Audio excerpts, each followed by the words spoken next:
Hello, we're back on Inside Access. I'm Connor Gregoire, sports editor of the Hoya. I'm here with Dave Finn and Michael Palmer, our beat writers for men's basketball.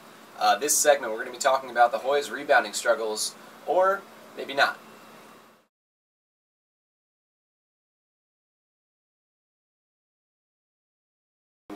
A topic that, all the pundits talk about this, that Georgetown is a great shooting team. They're second in the nation in shooting, but they can't rebound. They're ranked outside the top 200 in the country in rebounding.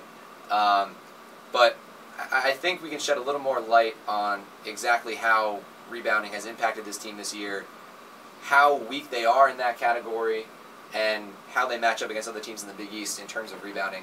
Dave, I know this is a topic you really wanted to hit on. They're ranked 241st in the country, according to ESPN, those stats in rebounding. Are they really that bad? No, they're not that bad. ESPN ranks teams on rebounding based on total rebounds per game. And that's not always indicative of how a team plays, the opponents they play. So I think that stat is skewed. If you look at the rebounding margin, which I think more appropriate, Georgetown right now is a plus 3.8 for the season. And in the Big East, it's pretty much even, total rebounding. I think the one weakness is on the offensive boards. Both in the non-conference and in the Big East, Georgetown has had trouble limiting teams on the offensive glass. So I think that's the area of concern if you were a Georgetown fan or if you're on the Georgetown coaching staff.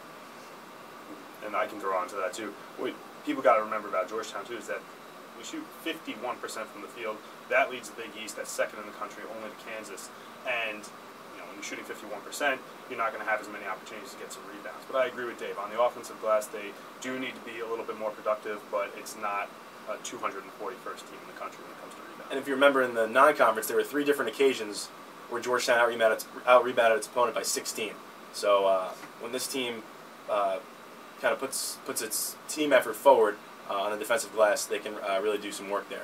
Now, it should also be interesting, too, when they play teams like Syracuse that have big Rick Jackson, or Connecticut that has Alex Oriaki down low. Those will be interesting matchups and see how they handle.